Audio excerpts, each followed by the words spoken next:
let's jump in. What we're going to try and do is try and work our way through the book of Job, 42 chapters, without reading the entire book, because that's not possible. So chapter 1 and 2, the prologue, Christopher Ashe, in his book, he describes this, this opening as like a stage drama, and he calls it the stage is set. The characters are coming out, and he describes 4 scenes that unfold as we get to know all the information we need to know about Job. And in the first 5 verses, which we read a little bit of those, we looked at those, we learn Job is a man of integrity before the Lord. And that is very important. That man was blameless and upright, one who feared God and turned away from evil. Twice, the Lord will echo that description when he calls Satan's attention to Job. That is a vital piece of information, because in the accusations that go back and forth, the friends are going to begin to accuse Job of being not that kind of man. So one of the ways to evaluate, how do we think about the friends, the accuracy of what they're saying, and even when we get to Elihu, how do we evaluate what Elihu is saying? How are we to think about him? Part of the way to do that is to compare, are they evaluating Job in the same way that God does? So we know, it's one of those things in Scripture, there are places where we're not told what God thinks about someone's actions, and there are places where it's made very clear what God thinks.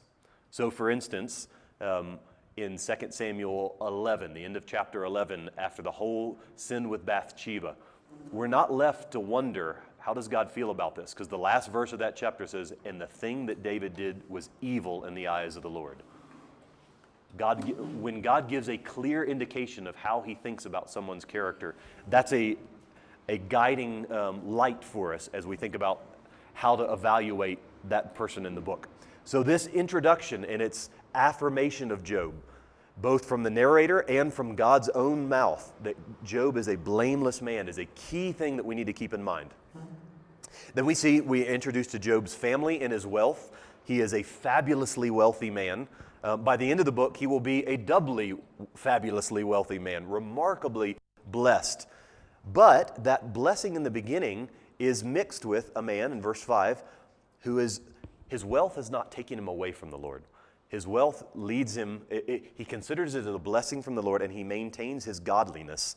He offers sacrifices continually for his children. He is the picture of a model patriarch.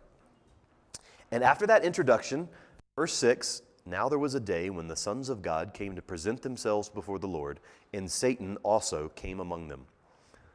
And there's a dialogue back and forth between God and Satan. In verse 8, the Lord said to Satan, have you considered my servant Job, that there is none like him on the earth, a blameless and upright man who fears God and turns away from evil? So notice Job, God is echoing the description of Job. God is commending Job. God, if we can say it this way, God is proud of Job and honors Job by calling Satan's attention to Job. And you notice, you know what Satan says next? Does Job fear God for no reason? Have you not put a hedge around him and his house and all that he has on every side? You have blessed the work of his hands, and his possessions have increased in the land. But stretch out your hand and touch all that he has, and he will curse you to your face. Now, an interesting textual detail. I don't think the ESV has this. Yes, it does. If you have an ESV, it has a footnote on back on verse 5 when Job says that he's offering sacrifices in case if children have cursed the Lord. The language throughout is bless. So when it says bless, it's sort of a euphemism, which means substituting a nicer word for a harsher word. Job literally says, it may be that my children have blessed God in their hearts. And others, Satan says about Job, have you not blessed him?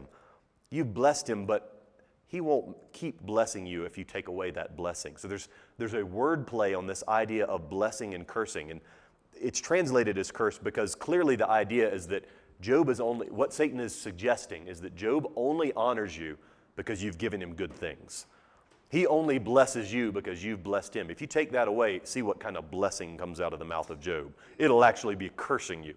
But there's a word play and a trick there with this blessing language, blessing and cursing, that highlights what the accusation Satan is making.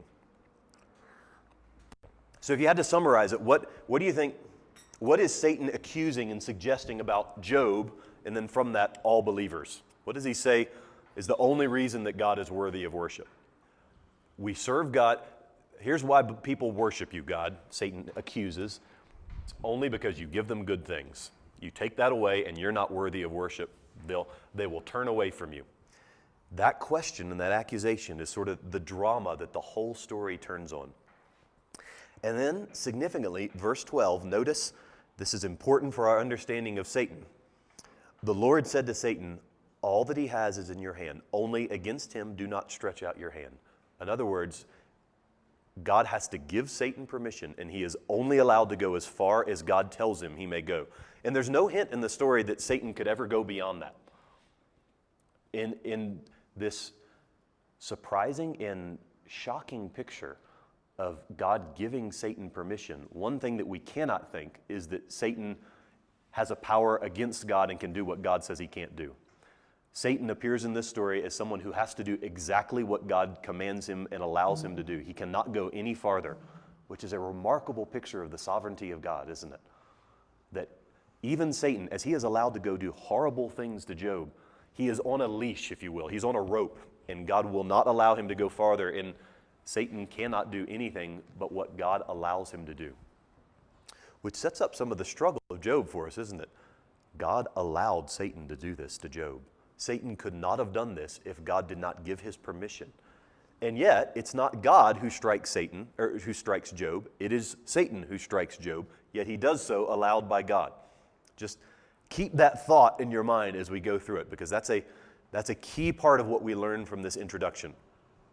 Now, I'm not going to go through every section. You're familiar with how the story unfolds. So from there, in a fourfold scene, all of Job's blessings, everything that he has in verses 1 through 5 are taken away from him. His family is killed, except for his wife, who appears only at the end of chapter 2 to ask, you should bless God, i.e. you should curse God. All his children are gone. All his wealth is gone. Everything that he has in terms of physical possessions and outside circumstances is removed from him. And yet, you know Job's response, verse 21. Naked I came from my mother's womb, and naked shall I return. The Lord gave, and the Lord has taken away. Blessed be the name of the Lord. In all this, Job did not sin or charge God with wrong. Job, at chapter 1, has passed the test, hasn't he? That is a great observation. So the first question, I think you're right. It's not a direct Eden parallel, but it certainly has the feel of a paradise in which massive blessings are poured out on a man who then is tested by Satan. I mean, even the role of Satan appearing in, after a picture of perfect paradise kind of blessing, then Satan coming and tempting, and the Adam figure being tested.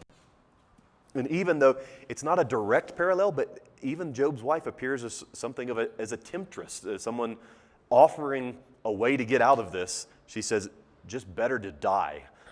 Curse God and die.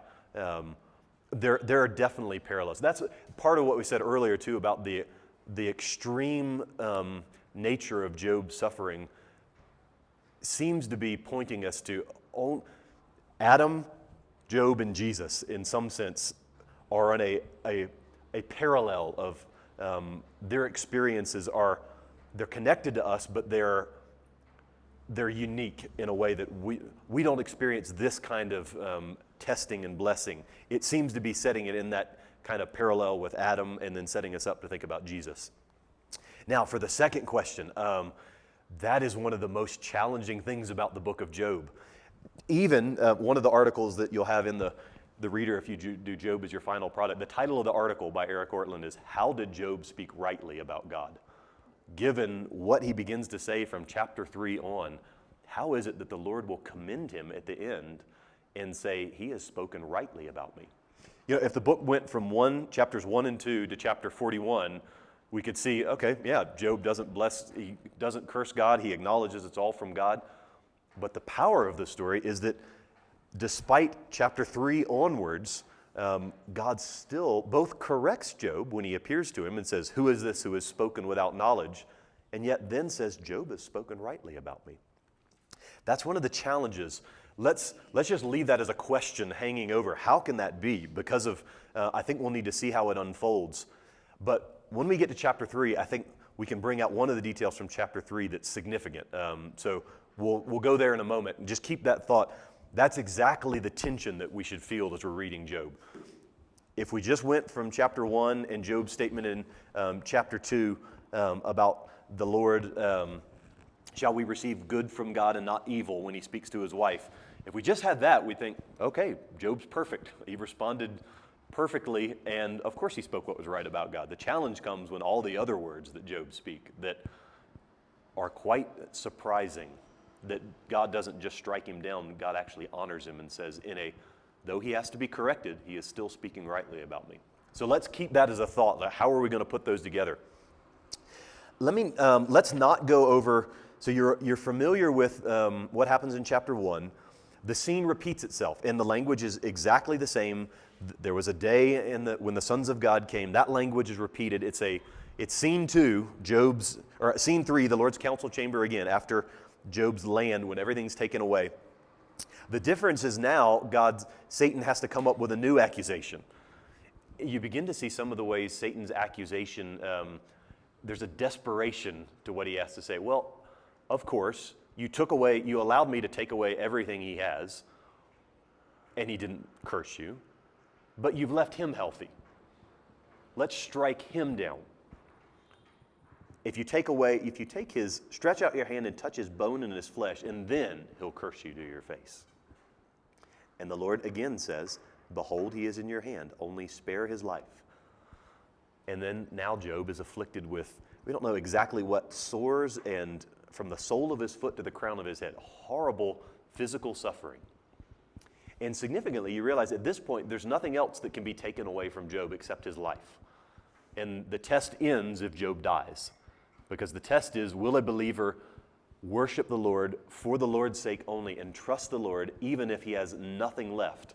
And if Job dies, it's the end of the story, and that we don't know the end of the test.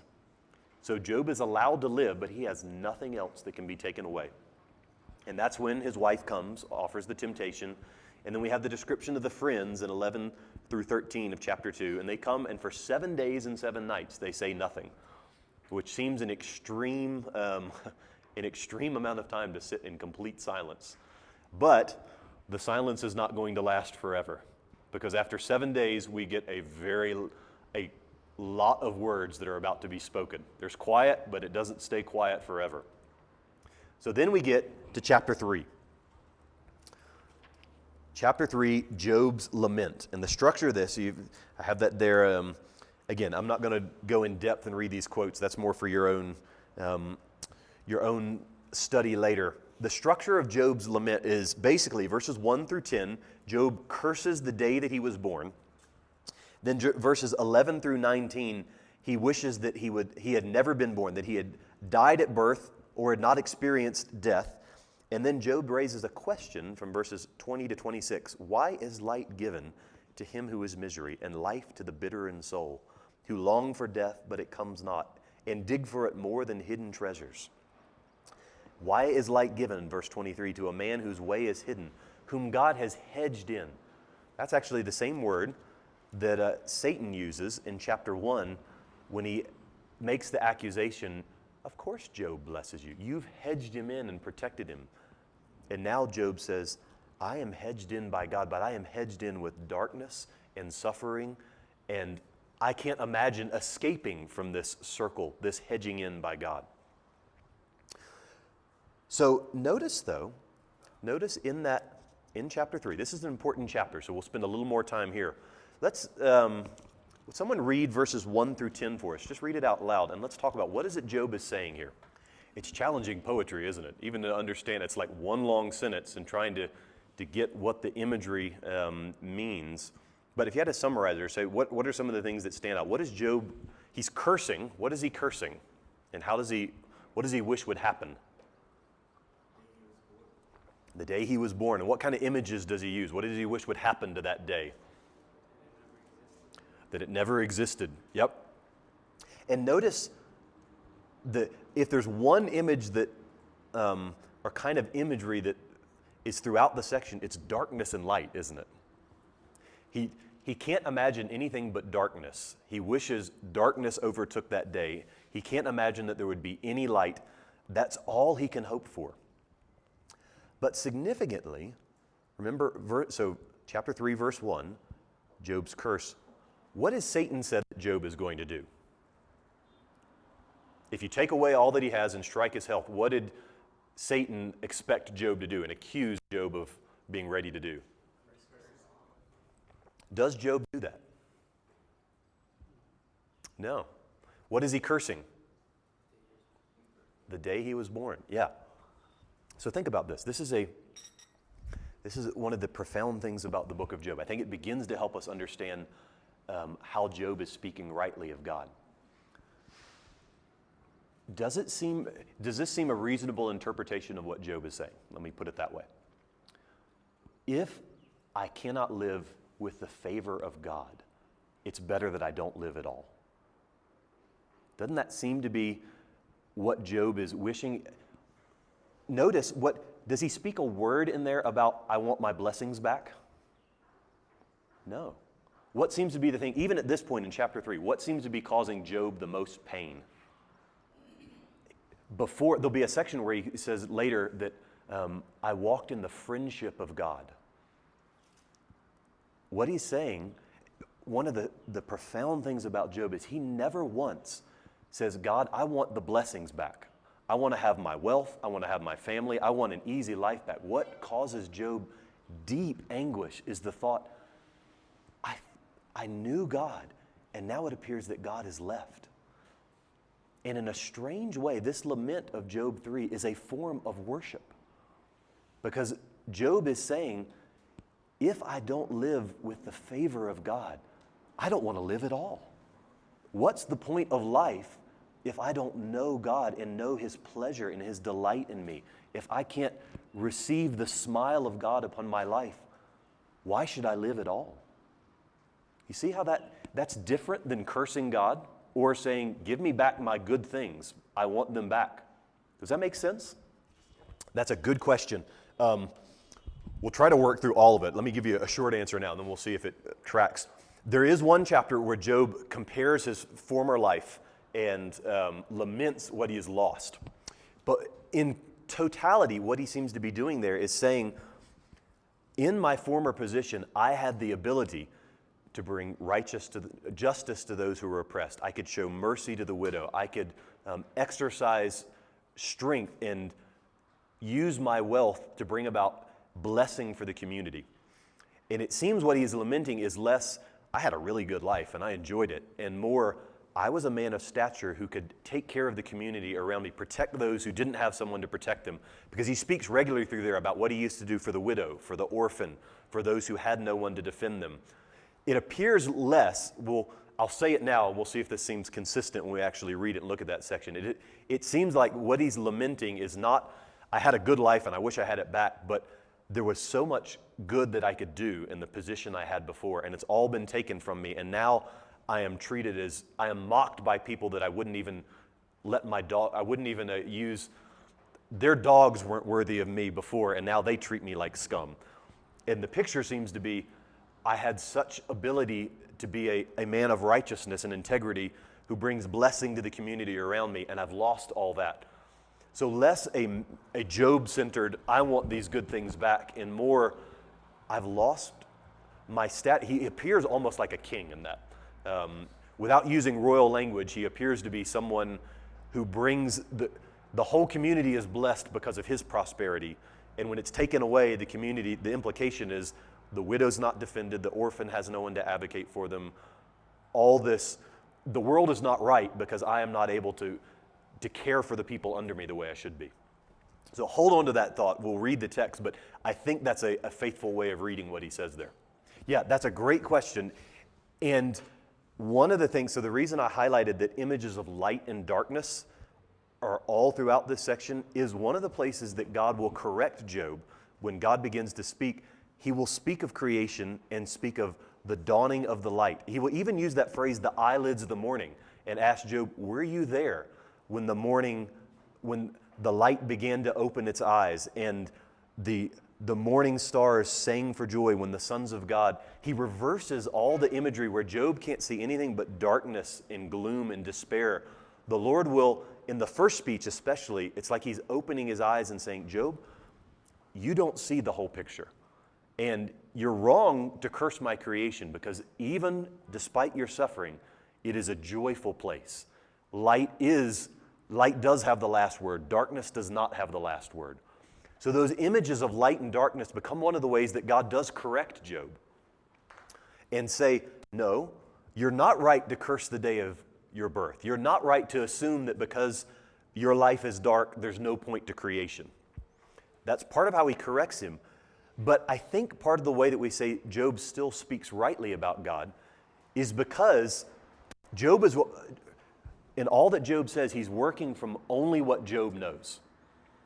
All he knows is, one day I was worshiping the Lord in every way I knew how. I was honoring the Lord in every way I knew how. The next day I woke up and everything was gone.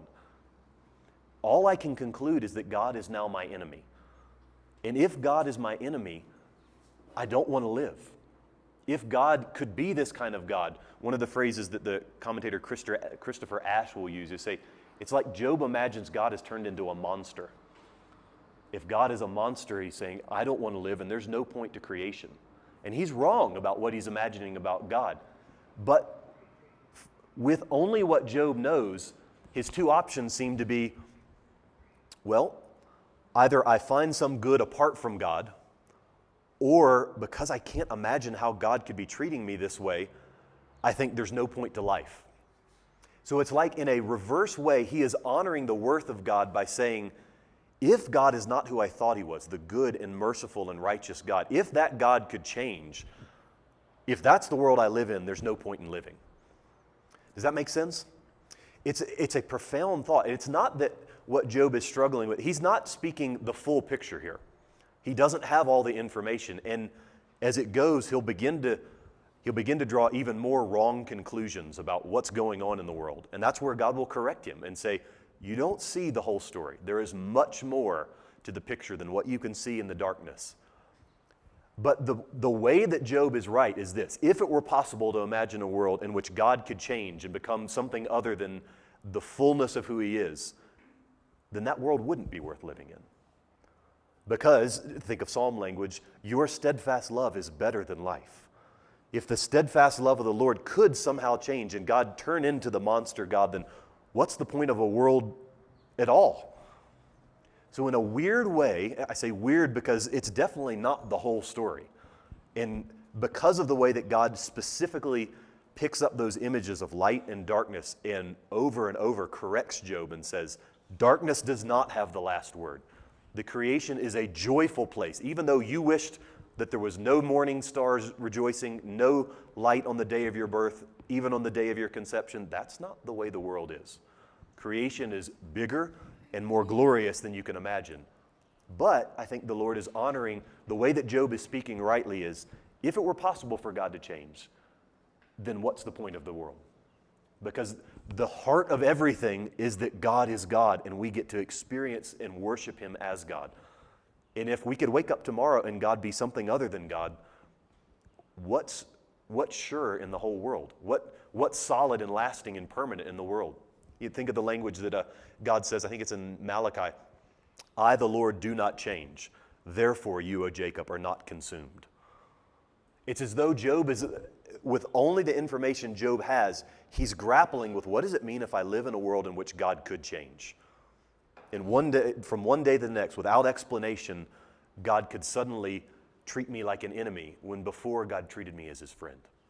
And if that's the case, then Job is saying, I don't want my blessings back, but God is my enemy. I'd rather not live than have God be my enemy. And that in a strange way is a form of worship. Let me make a personal pastoral connection. There is a way in which when we recognize and say, my heart is not joyful in the Lord right now. I am struggling to worship the Lord. It is hard for me to see the goodness of the Lord, whether through suffering, whether through awareness of our sin. There is a way in which even that, when we speak that to the Lord, is a form of worship, in which we recognize I don't desire the Lord, delight in the Lord, give the Lord my affections right now the way I should, given who God is. But I want to be like that. That very act is a way of worshiping and saying, Lord, I need your mercy right now because I know I am falling short of what I should be. And yet, a believer then says, but Lord, I wish I could be like that. Whereas the unbeliever just doesn't even speak to God and walks off. And one of the marks of someone who appears to be a believer and turns away is that in trial, in suffering, they think, you know what? God's not worth this. If I could experience this walking with the Lord, I'm done with the whole thing. You can think of Jesus' parable of the soils. When tribulation and hardship comes, they have no root, so they do not endure. There's a way that we worship the Lord in suffering by saying, Lord, I'm not where I want to be right now. You are worthy of more love, more affection, more joy than I have in my heart right now. And yet I want that because you are worthy of it. That itself is a form of worshiping the Lord. Does that make sense? That's an important thing to know for our own walk with the Lord, because we will not live constantly 100% always fully joyful in the Lord as we should be. Our joy will ebb and flow. Think of the song, He will hold me fast. He will hold me fast, for my love is often cold.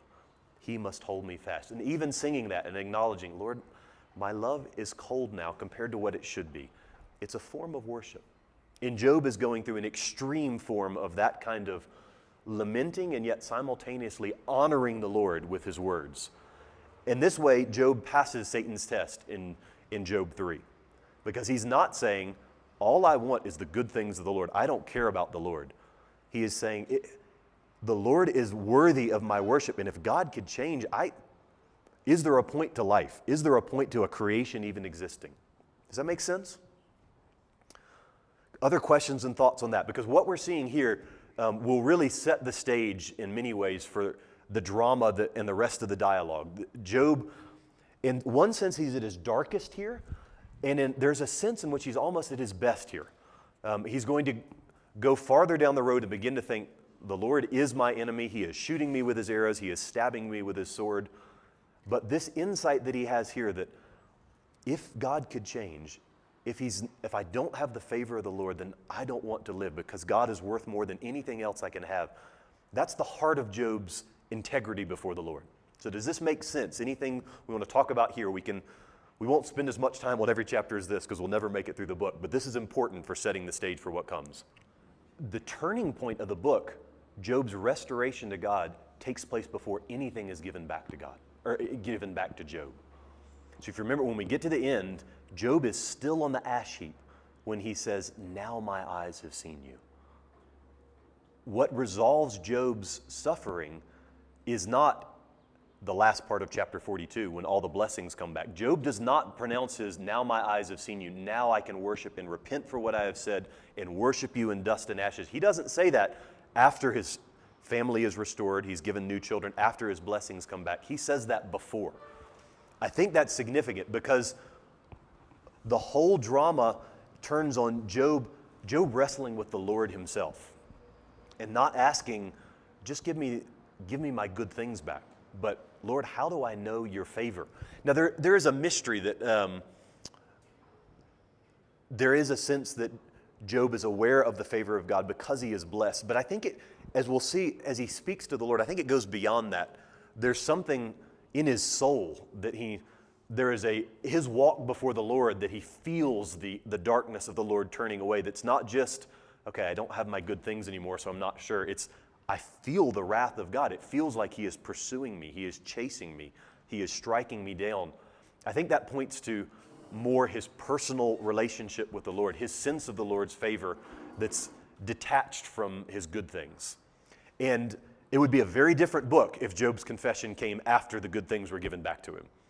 If the book ended that way, Satan's accusation is not answered and we're back at the same question. Well, maybe he's just blessing you now because you gave him good things back.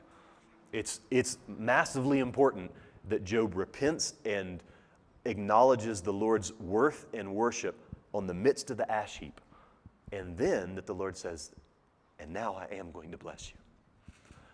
I think the best summaries, Christopher Ash's commentary on this book, his title for the last chapter is "The End Comes at the End." In other words, the blessing of Job points to the final end. And the ordinary walk of the Christian life is suffering and waiting and warfare with the hope that blessing will come at the end. God doesn't merely say, endure suffering because I'm worth it and you'll never experience blessing. It's just that blessing comes at the end, at the eschatological end, in the new heavens and the new earth, when every tear is wiped away and the Lord shows his kindness for us for ages to come, Ephesians 2 language. But that comes at the end, and significantly, Job is able to worship the Lord before then because of what he has seen about the Lord. Does that make sense?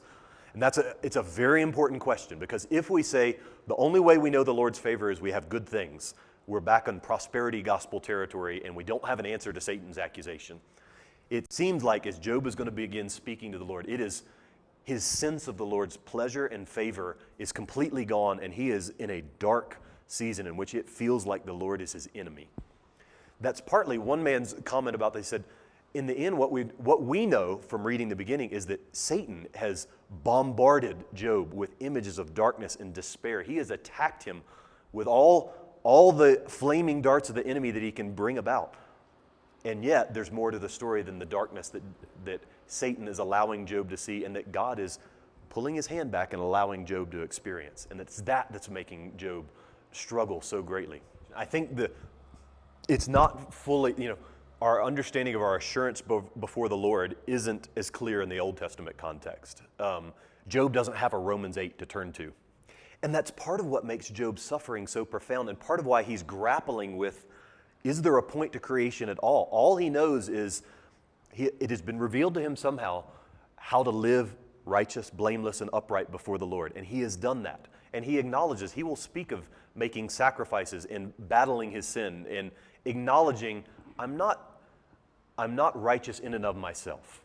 I receive the mercy and the sacrifices of the Lord, but I have tried to be faithful and obedient and walk to the Lord, and now my whole world has fallen out from under me. And I don't know how to interpret this. I don't know what it means for me that all this darkness could come upon me, because he doesn't have the fullness of revelation that we have.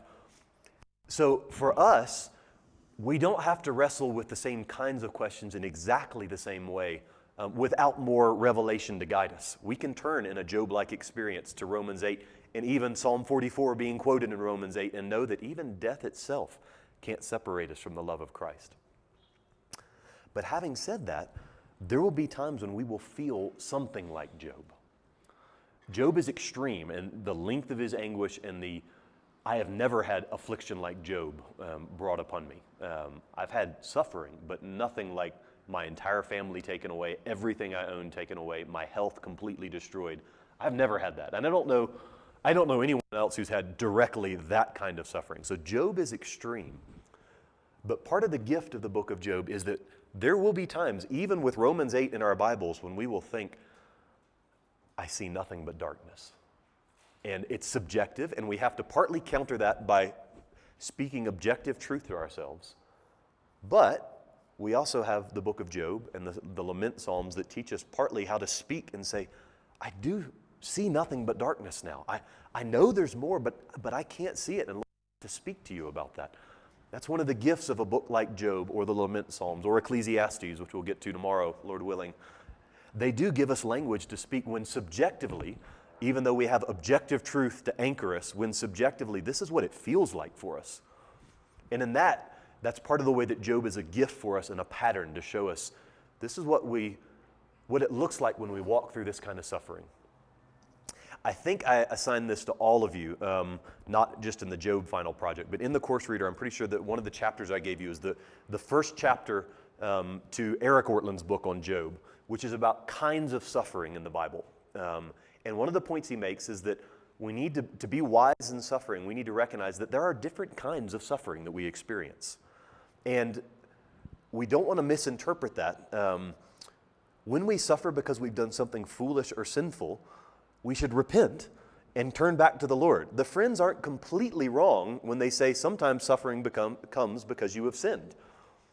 And when we're in a season where there's conviction coming, you realize I'm suffering. I don't sense the Lord's favor because I violated his law and I've not confessed it. There's a different response than the kind of Job suffering. But what Eric Ortland says is unique about the suffering of Job and about this kind of suffering that believers will experience is there seems to be no purpose to it. There seems to be no direct connection with our sin.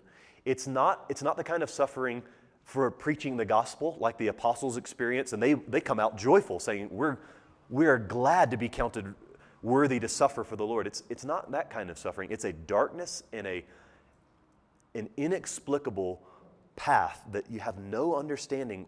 Why did this happen to me? And that, he says, that's a Job-like type of suffering. And here's what it does. It throws us back on worshiping the Lord alone for who he is and not for anything else. And that's the whole point of Job.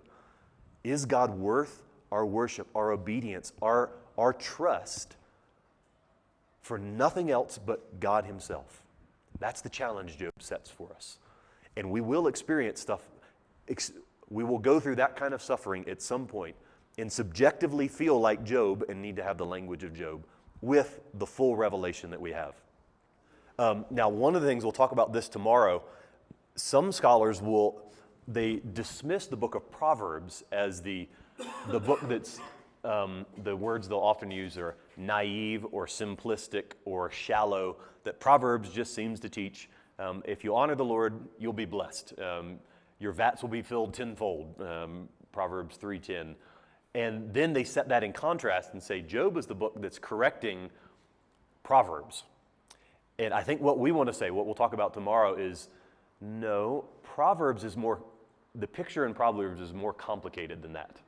But there is a shallow way of reading Proverbs that doesn't pay careful attention to Proverbs itself, that just concludes, yeah, there's a direct link. If you honor the Lord, you'll be blessed immediately. If you sin, you'll be judged immediately. And therefore, we can interpret all sin and all blessing, all suffering through those categories. It happens right away. It's easy. It's simple. That view is exactly what the Friends hold, and it is critiqued and challenged by the book of Job. But I think what we want to say as we look at Proverbs is that Proverbs itself, it prepares us for that kind of critique. It's like Proverbs itself knows there's a shallow, wrong way to read it. And if we're careful and pay attention to Proverbs on its own terms, it'll say, no, the picture is more complicated than simply blessing always comes immediately after obedience, and punishment always comes immediately after judgment. But Proverbs is more teaching us, it is teaching us the foundation that Job is then going to be a whole book exploring the way that you could wrongly interpret that foundation. So let's hold on to that thought. He's definitely critiquing this idea of direct retributive justice. It happens instantly.